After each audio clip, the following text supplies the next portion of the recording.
multilateralism is the inevitable result of promises not kept, commitments not actualized, resolutions not honored, and principles not observed.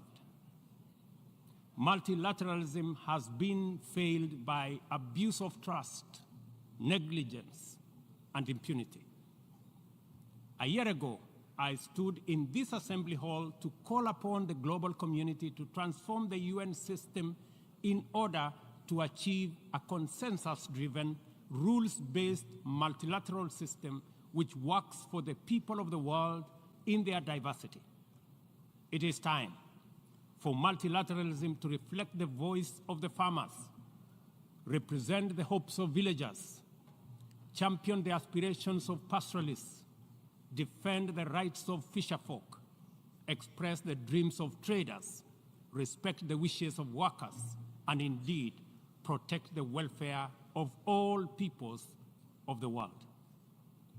In the face of the most urgent crisis of our time, it is now clear that the international community has fallen seriously behind in meeting its targets in both climate action and the implementation of the Sustainable Development Goals, as well as their underlying enabler, peace and security.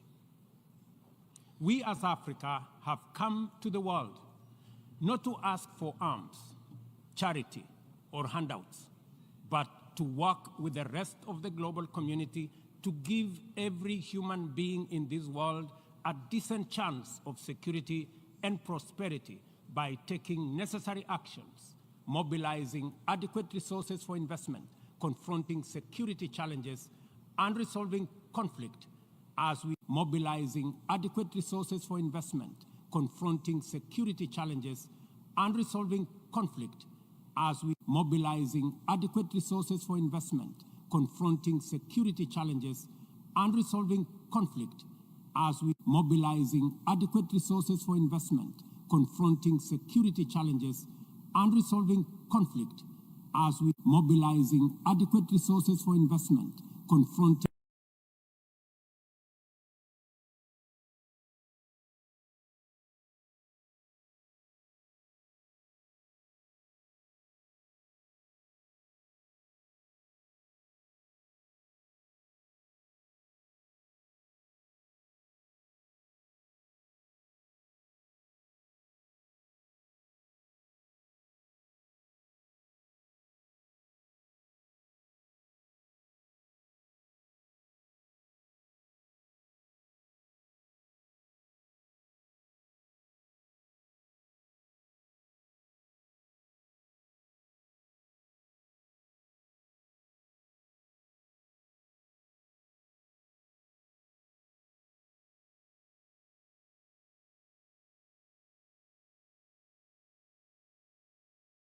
and there are many, as a great friend and true sibling of Haiti.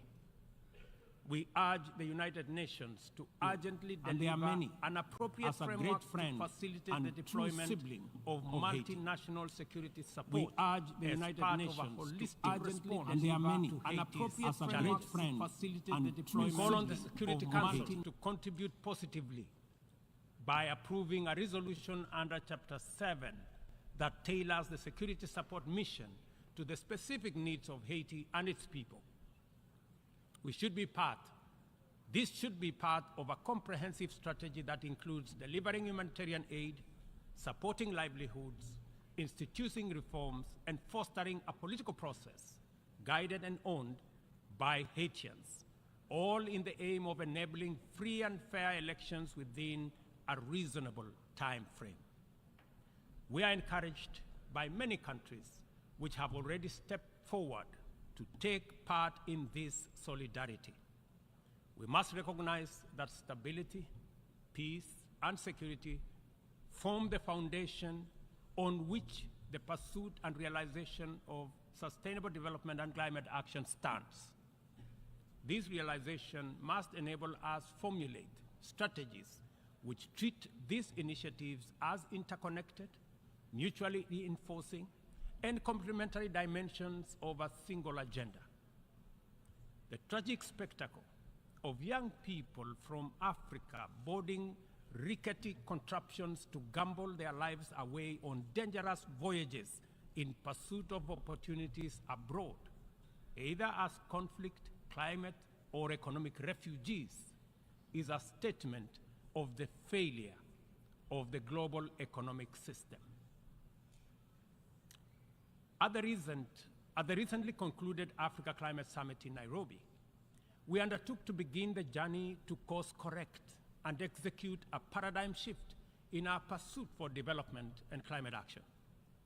First, we recognize that both climate action and sustainable development goals must be pursued simultaneously with greater resolve, urgency, and ambition.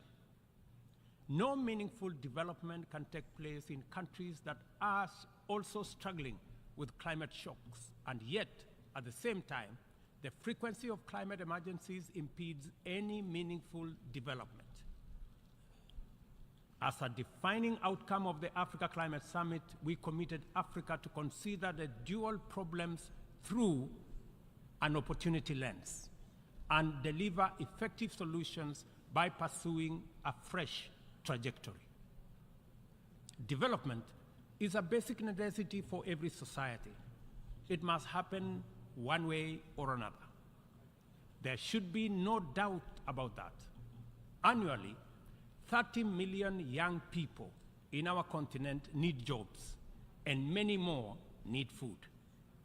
Half of our continent is in the dark without access to electricity in 2023, while hundreds of millions can only cook using biomass because they have no electricity. This is why the commitment of African nations in the Nairobi Declaration is both radical and transformative. Development, in our opinion, is a fundamental imperative, and green growth is the only sustainable way to achieve it. From our standpoint, there is no need to be trapped in a false choice. Sustainable development is robust climate action, and climate action is development. Africa's potential is defined by abundant and diverse resources, ranging from a youthful, highly skilled, and motivated young population, immense renewable energy potential, and mineral resources, including critical minerals, and extensive natural capital endowment, including 60% of the world's unutilized arable land. Capital and technology can find no better returns anywhere than the tremendous investment opportunity in Africa's potential. Such investment would drive green growth, creating jobs and wealth, while decarbonizing global production and consumption. Further, the investments would also connect over 600 people to clean electricity, provide clean cooking to about 1 billion people, finance green manufacturing, including e-mobility, transform African agriculture and food systems, including the manufacture of green fertilizer, process vast tonnage of steel, aluminum, and lithium required by new green industries, and enable our young people find the livelihoods they desire at home, and reverse the tide of migration in the opposite direction. To unlock financing at scale and create incentives for investment at scale in green opportunities, the Nairobi Declaration makes the reform of the international financial system a priority. No meaningful climate action or development can take place in conditions of financial distress. According to IMF data, as of last month, 10 low-income countries were already in debt distress, and 52 are at high or moderate risk of falling into debt distress. The 3.3 billion people in these countries are trapped in a vicious circle of emergency responses, reconstruction, and recovery from more frequent climate shocks, which diverts resources away from both development and climate action and sucking vulnerable countries into a downward spiral of debt and environmental stress. The global community must therefore develop a debt restructuring initiative that does not wait for nations to plunge over the cliff into debt distress before providing relief. Rather, the new sovereign debt architecture should extend the tenure of sovereign debt and provide a 10-year grace period for countries that are in debt distress. The second financing intervention relates to concessional financing. It is time to work with the international financial institutions to provide more concessional loans, approximately to the tune, in our estimation, of about $500 billion, and to provide increased liquidity support through special drawing rights with a minimum target of what was obtained during the COVID pandemic of $650 billion. Access should be based on specific needs, not entitlement, and this necessitates changes to the allocation mechanism different from what we saw during SDRs for COVID. The third critical reform is that of the financial market reorganization. The entire system of risk assessment and the opaque methodologies employed by credit rating agencies and risk analysis needs to be overhauled at the minimum. We must all recall the miscalculation of subprime mortgage risks by these agencies 2 decades ago, which precipitated a financial crisis whose effects reverberate to date, and ask the following question: on what basis should we believe that their methodologies are better at assessing risk in faraway frontier markets like ours that are far much more complicated to measure objectively than in assessing the value of financial assets in the markets where they actually operate, and which they got so disastrously wrong? If they got it wrong then, I bet you they have it wrong now. In any case, any objective rating must also take into account principles of responsible sovereign lending and accounting, specifically emphasizing the need for international accounting systems that supports the proper valuation of mineral wealth, natural capital, and ecosystem services in the computation of national GDPs. Until that is done, very wealthy countries will be categorized as poor. The fourth limb of the interventions arising out of the Nairobi Declaration is the establishment of a global public climate financing mechanism funded through a global carbon tax on trade in fossil fuels, as well as an emissions levy on aviation and maritime transport, including the option of a global financial transactions tax in order to make available dedicated, affordable, and accessible capital for green investments at scale.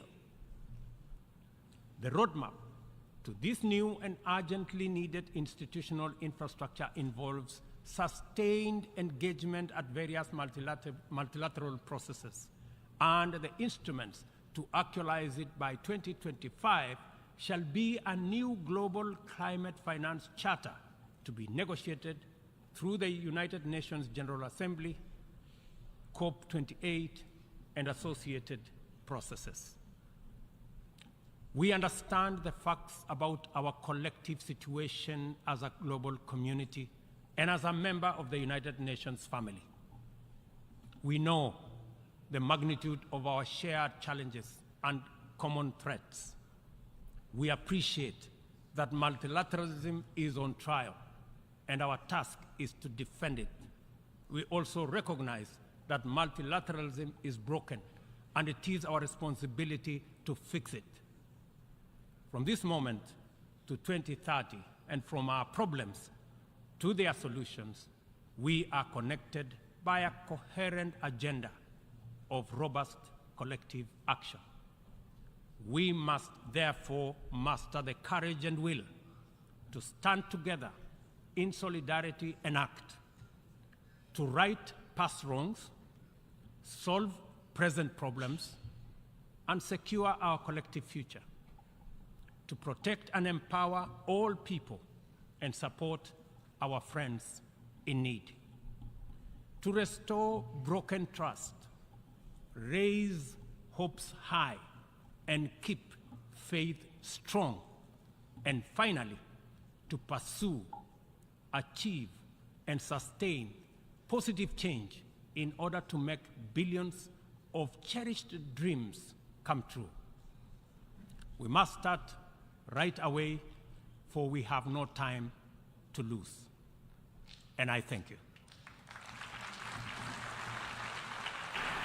On behalf of the